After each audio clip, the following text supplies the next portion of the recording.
Hi, Scorpio. Welcome to your February 2019 Astro Update. It's Rena here.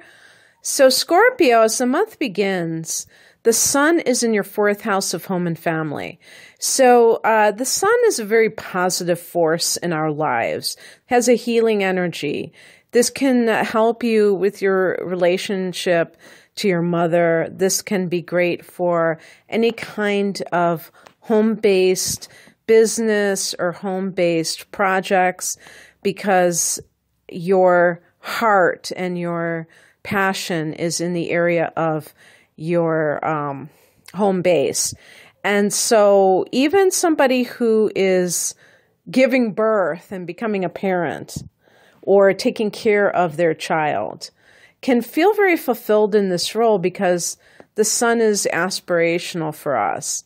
So in other words, there are times when people are taking care of their children and they feel confused, lost, like they're not sure they're doing the right thing. And right now you're feeling very nurturing, so you're in the right place if that's what is going on or is about to go on for you. It's not a bad thing at all. And I mean, I think it's always a good thing, but I'm talking about how individuals perceive it.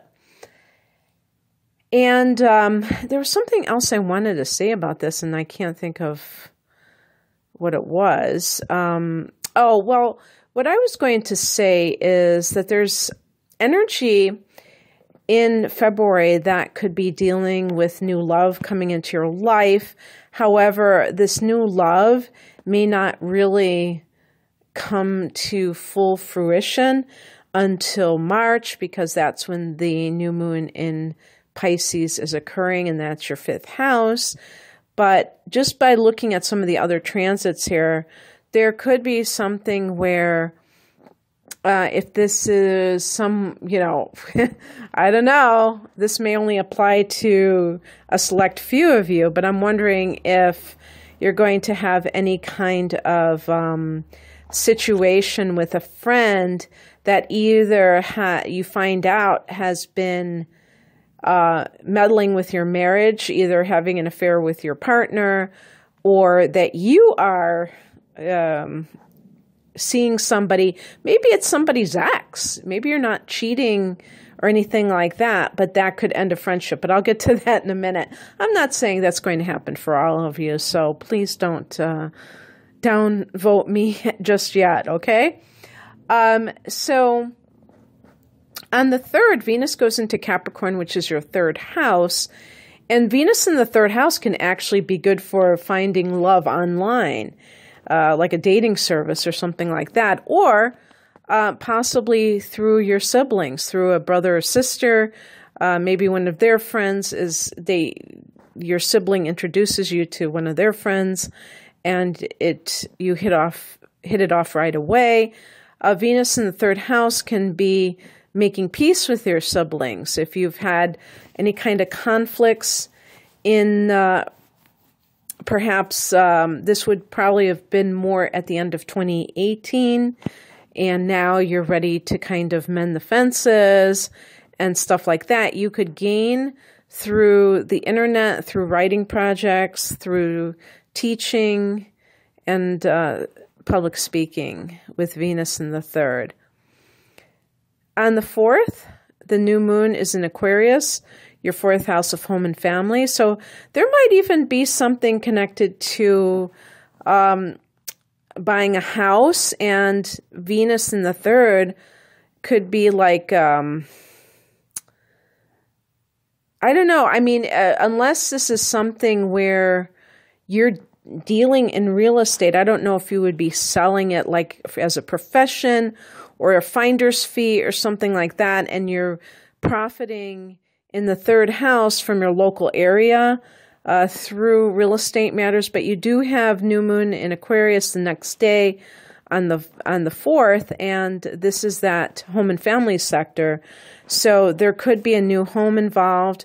There could be some kind of new developments with your mom. So you're dealing with your siblings, and you also could be dealing with your mother. And maybe this has something to do with taking care of your mother, she moving in with you. So it's a new addition to the household. And yeah, something new that deals with your home environment, perhaps. On the 10th, Mercury goes into that 5th house. So Mercury's in that 4th house of home and family until the 10th. And that could be a lot of communication with the mother, signing contracts for a house if you're selling, like buying a new house or something along those lines. And then Mercury goes into that 5th house. You may be talking to a potential partner, somebody that you are smitten with, but maybe it's only at that verbal level right now, and you're just kind of feeling your way around this person and seeing if you have things in common, but you may be doing flirtation through talking. On the 14th, which is Valentine's Day, this is Mars in the opposite sign of yours, Taurus, in the 7th house. And Taurus is very earthy and sensual. Mars is the planet of your sex drive, and it's in the 7th house.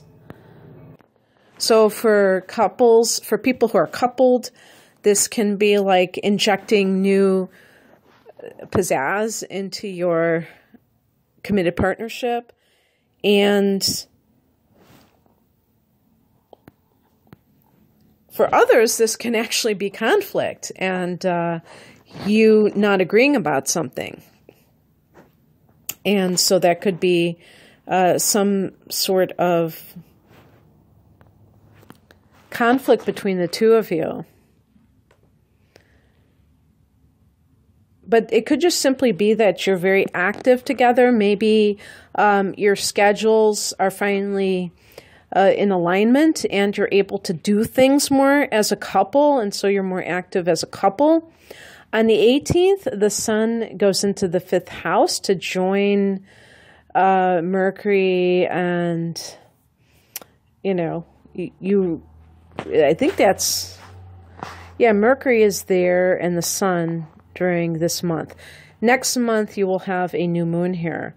So the sun in the 5th house can just make you want to enjoy life more. Maybe you've been working a lot, or perhaps you have simply been busy with family matters, and you're just looking to go to parties, to just socialize more than you have been, perhaps.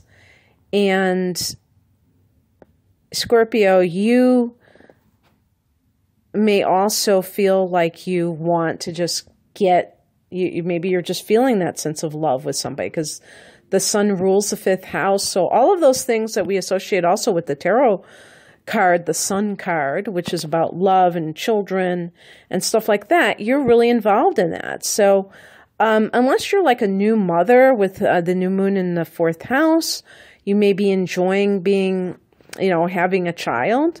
And if the new moon in the 4th house was you taking care of one of your brothers or sisters' kids, like maybe the child is living with you full time and you're enjoying that. That might have been one of the things that you've always wanted to do, is take care of a child, and you didn't have a child of your own, or your children are grown up and you want to do that. So you're taking care. Well, if your children are grown up, I don't think you would have a sibling that is capable of, giving birth, but maybe it's somebody in the family. And you're just like feeling that sense of fulfillment in this area. This is a great time for artists to really maybe reconnect with their identity as artists. And on the 19th, we have the second of 3 supermoons, full moon in Virgo at 0 degrees of Virgo. This is the biggest of the supermoons. And this is going to fall in your 11th house of hopes and wishes. So it could make you aware of an area of life that you would like to pursue. I said area of life, but I meant a specific dream of yours. And I guess this could be in any area of life. And maybe this is going to be the time when it does come to culmination, when it comes to fruition. This could also be a time that I alluded to earlier where you are breaking off from a friendship, or even like a social circle, a group of people that you associate with.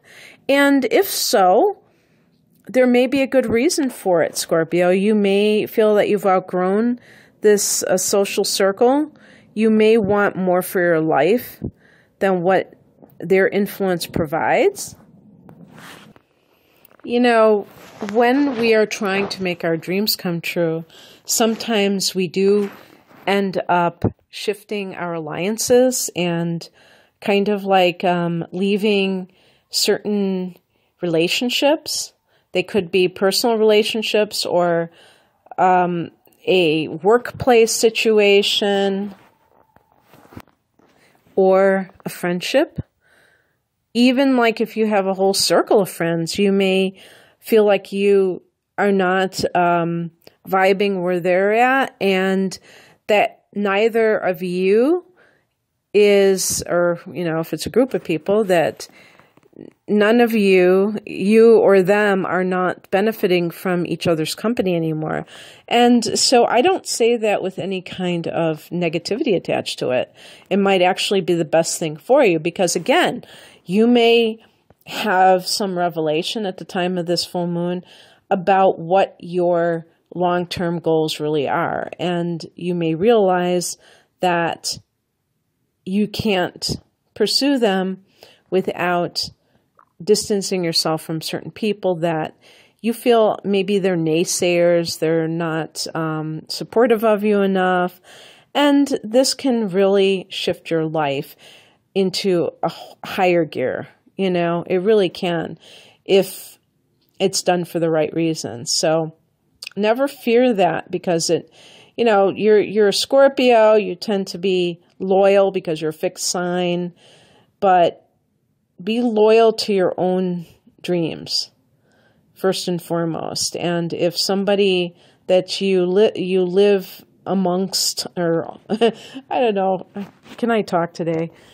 You know, if there are people that are in your life who do not seem to support you, then you have to consider whether or not you want to continue to spend time with them. And it's a personal call, and there are different reasons why people choose to remain or choose to leave, but definitely this may come up, and you may see one of these friends in a whole new light, and you may decide, no, I don't think so. But anyway, Scorpio, I hope that you enjoyed this, and I wish you the best in February. If you'd like a private reading, the link is below. Take care. Bye.